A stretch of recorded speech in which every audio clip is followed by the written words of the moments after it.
今日我哋整呢個韓式年糕啦。首先咧就有呢一個韓式辣醬同埋韓式年糕。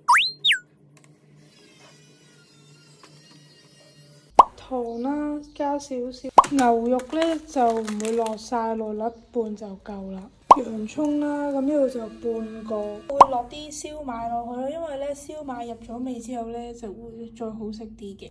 咁年糕咧我就唔落住，因為咧佢好快腍啦，就會等佢咧熟咗一半之後咧，我先至再落嘅。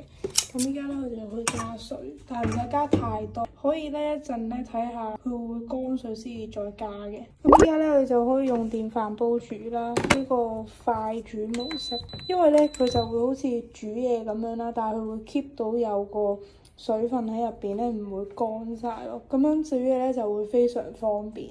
唔使睇火咯，咁因為咧一陣就會整完有個汁啦，咁我就會烚定一啲韓式粉絲啦，咁一陣就可以撈落去一齊。依家咧咁呢個就可以加啲年糕落去啦。依家咧已經煮好咗啦，跟住我就倒咗個韓式薯粉落去撈勻佢，咁其實基本上咧就已經食得㗎啦，超正。其實你哋咧中意嘅話，可以加翻啲芝士片落去都 OK 嘅。